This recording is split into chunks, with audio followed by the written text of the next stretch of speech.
Magandang araw mga kaibigan. Nako mga kaibigan, mainit itong pag-uusapan natin. Robin Padilla, durog ang angas kay attorney. Marcoleta at defensor, sa kulungan pa din ang bagsak. Grabe mga kaibigan, matapos arestuhin itong si Senador Marcoleta, abay nangangamoy na din itong si Robin Padilla. Pero bago yan, abay sunog ang yabang ni Senador. Matapos kasing bastusin ng mga alipores ni Duterte, itong si Attorney Claire Castro sa kanilang pagbisita sa Canada, abay parang kinonsinti pa nga ni Robin Padilla ang mga walang modo na taga-suporta ni Inday Sara Duterte. Kaya naman, bueneltahan ni attorney ang kabalbalan ni Robin Padilla. Naku, abangan nyo po yan. Pero bagong lahat, pakilike muna ang ating video, pakishare na din po at subscribe na po kayo sa ating channel. Unahin na po muna natin ito mga kaibigan, kung ano yung inasal ng mga DDS kay Yusek Castro. Saglit lang po ito. Magnanakaw! Liar! Ayan, si Claire Castro. You shit lady! You are Bring back the money to the coffers of Filipino! Your face is ugly than what you are! Because you're a liar! Ma'am, You are a traitor! the nana You are a thief! nakita ba ano PC? Hindi.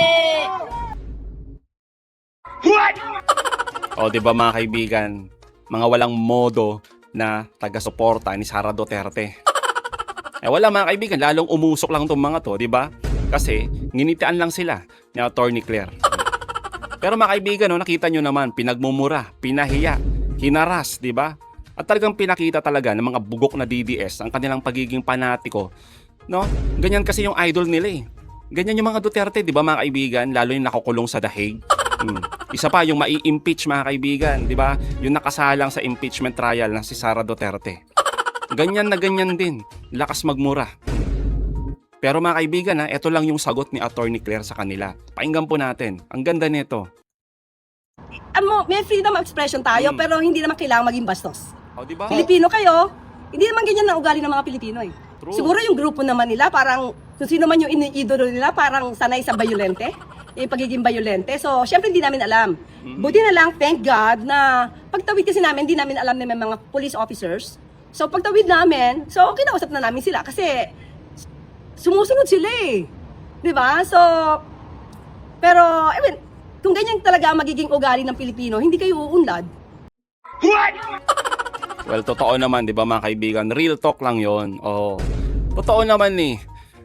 Yung sinasabi dito ni Attorney Claire Castro, karapatan ng bawat isa sa atin na mambatikos, di ba? Freedom of speech. Pero mga kaibigan, wala tayong karapatan na mambastos ng kapwa natin tao. Lalo na kapwa Pilipino pa man din natin. Kahit nga tayo eh, ayaw natin sa mga korap na politiko. Pero ni minsan mga kaibigan, di natin pinagmumura at binastos yung kagaya nila Sara Duterte, nila Marcoleta. Di po ba? Nakita nyo na ba na pinagmumura natin yung dalawang yan at yung mga DDS senators? Never mga kaibigan, di natin gagawin yan. Hindi tayo magiging panatiko, hindi tayo magiging DDS na ugali. Mga walang modo. Hindi po ba? Pero mga kaibigan, yung mga walang modong DDS, no? Nakatulad sa ginawa kay Attorney Claire, abay parang konsentidor pa nga. Oo, etong si Robin Padilla mga kaibigan. Mantakin nyo naman eto yung kanyang sinabi. Huwag tayong maging balat sibuyas sa gobyerno. Pinili natin ang trabahong ito kaya dapat nating tanggapin hindi lamang ang papuri kundi pati ang puna at galit ng ating mga kababayan. Yan po yung pahayag ni Senador Robin Padilla kay Palace Press Officer Claire Castro. Kala mo talaga no? Ang galing. Ay nako talaga, oo. Bugok talaga. Oo, yan ang masasabi natin dito kay Robin. Napaka-illogical yung mga reasoning talaga nito. Oo. Una, Robin Padilla, hindi yan pamumuna. Oo, ano ka ba talaga? Oo, hindi ko alam kung nagtatanga-tangahan ka o sadyang ano ka no? Hindi yan pamumuna. Pambabastos ang tawag dyan. Ganyan na ba talaga ang epekto ng mga Duterte? Ginagawang normal yung pagmumura? Hindi nyo na makita yung diferensya ng pamumuna at pambabastos? Balat sibuyas daw. Samantalang nasigawan ka nga lang ni Senator Kiko. Nagre-reklamo ka na, magpapa-ethics ka pa nga. Iyakin ka rin naman pala. O kayo po ba mga kaibigan, pabor ba kayo na dapat talaga itong sumunod kay Senador Marcoleta? Sunod na maaresto dahil sa kasong obstruction of justice. Di po ba? Tapos baka magreklamo na naman itong si Robin. Sabihin niya mga kaibigan, balat sibuyas ang gobyerno. Kaya naman mga kaibigan, sa mga ganitong pahayag ni Robin Padilla, nakala mo talaga mga kaibigan, totoong-totoo, galing-galingan, eto matinding sagot ni Attorney Claire Castro mga kaibigan. Talagang nanggigigil si Attorney Claire Castro dito kasi sa mga pahayag ni Robin Padilla. Pakinggan po natin to. Maganda po sana kung nagsalita muna si Senator Robin Padilla at inalam niya ang buong kwento bago siya nagsalita na balat sibuyas. True. Unang-una, katulad ng sinabi ko kanina, hindi po kami ang nagpakalat ng video. Wala po kaming balak na ito ay palakihin. Pero lumalabas na sila yung malamang yung sino ang nangharas o gumawa ng ganito sa amin sa Canada. Sila yung nagpakalat ng video para sa kanilang content na i-spread nila sa kanilang mga kaalyado o sa mga trolls. At pangalawa, hindi kami. Never kaming kumuha sa video. Makikita niyo po, may mga dala kaming papel dahil kami ay gagawa sana ng isang video shoot. At pangatlo, hindi kami nagsumbong. Hindi kami ang nagpaunang magpakalat nito. Nung nadudoon po ako kasamang MPC, during dinner, sabi po sa akin ni Ivan Mayrina kung ako ay sasagot. Ang sabi ko, wag na lang palakihin, hindi na ako magbibigay ng anumang komento. Pero nabasa ko po kasi yung message ni Ivy. Tinatanong niya ako ano ang komento ko sa nangyari. So, since hindi naman ako makakasagot agad sa MPC sa Manila, so sabi ko ngayon kay Ivan, sige, sasagutin ko na lang, then kayo na lang ang mag-share sa MPC Manila. Yun lang po ang naging daan para sumagot ako, pero initially ayoko sanang sumagot. Ngayon, pag-uusapan ba ang balat sibuyas? Unang-una po, siguro mas maganda na masabi niya rin ito, or mismo ni Senator Robin Padilla sa sarili niya. Dahil hindi po tayo balat sibuyas, Tama. hindi po tayo umaalma, katulad ng ibang ginagawa na tinaasan lang ng boses dahil sa kanyang pagsisingit or pag-interrupt sa pagsasalita ng isang Correct. senador ay biglang umalma na at medyo nag-alburuto. Yan po ang totoong balat sibuyas. But at the same time, hindi to issue ng pagiging balat sibuyas. Issue ito ng mga Pilipino na nagpapakita ng kagaspangan ng ugali. Walang Sinabi modo. po natin na karapatan ng bawat isa ang freedom of expression. Yes. Pero, ang pagsasabi ba, so magandang itanong natin to kay Senator Robin Padilla, ito tolerate niya ba ang mga kapwa niya Pilipino o maybe kaalyado niya o ang naratibo katulad ng kanyang mga kaalyado? Ang mga salitang, mamatay ka na sana. O kaya ang pagmumura na PI. Hindi isang beses, hindi dalawang beses. Ito tolerate niya ba yan? Kasi pag tinolerate natin yan, ang masasabi ng mga kabataan ngayon, tama lang palang magmura at magdasal ng kamatayan ng iba. Well mga kaibigan, hindi mo maririnig yan sa bunganga ng mga leader ng mga DDS. Di po ba? Kung ang minumura nila ay ang ating Pangulo at kung sino pang kalaban ni Sara Duterte, di nila pupunahin yan. Oo, hahayaan lang nila.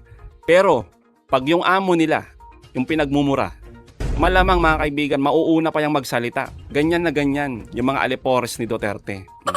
Kaya wag ka nang umasa, Attorney Claire Castro, no? Na si Robin Padilla, pupunahin niya itong mga DDS.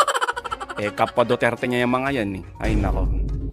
Kaya ba, hindi niya man lang pinagsasabihan o hindi man lang niya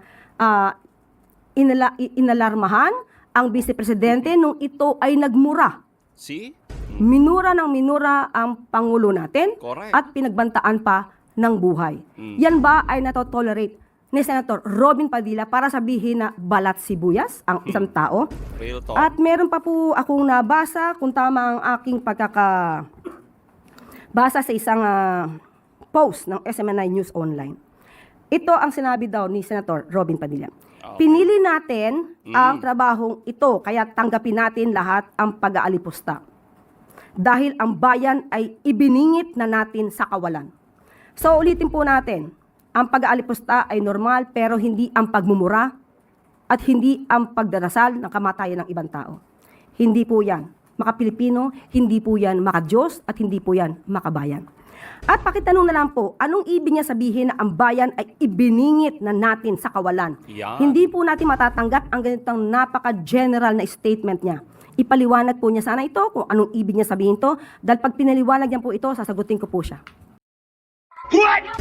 Nako, Robin. Yan ang yan ang mahirap. Oo, kuda ka ng kuda. Ang mahirap, baka hindi mo nga maintindihan kung ano yung pinagsasabi mo. Kaya yan, ipaliwanag mo ngayon at sasagutin ka ni Attorney Claire Castro. Diba? Napakasimple lang naman kasi mga kaibigan, no? Ang daming sinasabi. Oo. Diba? Mas maganda nga sana winarningan mo yung mga walang modong DDS. Pero hindi. Sinabihan pa talaga kung sino pa yung binastos sa pa yung sinabihan na balat sibuyas. Diba? Ay talaga, oo, napakatungo talaga. Ay nako, itong number 1 senador. Ay nako. Hindi po siya maaaring magpintang ng ganito nang wala siyang anumang ebidensya. Tama. Salamat po, Yosef. Follow-up question mula kay Chris Jose Rimate. Ma'am, paano po kung dumating sa punto na mag-public apology itong mga taong to para po mahingi po yung pagpapatawad nyo? Ano po ang masasabi nyo rito? Wala po, hindi po naman ako nagtatanim ng sama ng loob. Ayoko lang po sanang magaya sila ng ibang mga kapwa natin Pilipino. Correct. Kasi may mga matataas na opisyal natin ngayon na nagto-tolerate sa mga kababayan natin at gina-justify pa yung ganitong klaseng ugali ng pagmumura at pagdalangin na mamatay ang isang tao. Hindi po yan dapat tinotolerate. Sana yung matataas na opisyal natin ngayon dito, sila ang magsilbing modelo para sa kagandahang asal. Hindi sila yung nagsisilbing modelo para gayahin sila sa masamang ugali. Thank you po. Wala, Yusef, Duterte. Senator Rodante Marcoleta is now in custody. What Yun. did the president say about it? Happy. Kung yan po ang isinasaad at sinasabi ng batas at yan naman po ang kautusan ng korte, yan naman po ay irerespeto ng Pangulo. Pero ang sinasabi po ni Congressman Mike Defensor just now, sabi po niya, nauna pa kaming makulong kaysa sa mga totoong nagnakaw sa kaban ng bayan. Mapapakulong nyo kami at mapapatahimik pero hindi kami susuko. Aba. Your reaction? Yun nga po, sana po ay minabdali din nila ang pagbibigay ng mga ebidensya. Konkretong ebidensya, hindi lang puro pamilya.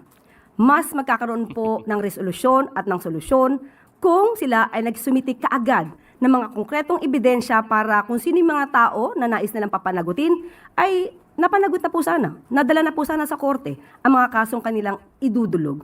Pero hanggat hindi sila nakakapagbigay ng konkretong ebidensya, hindi po talaga ito kakagatin ng korte. Pero yung sinasabi po ni Congressman Defensor na clearly wala raw basis itong case na isinampa kay Senator Marcoleta at sa kanya. Sa korte na lamang po nila ito gawin at depensahan. Okay, last na lang Tama po. naman.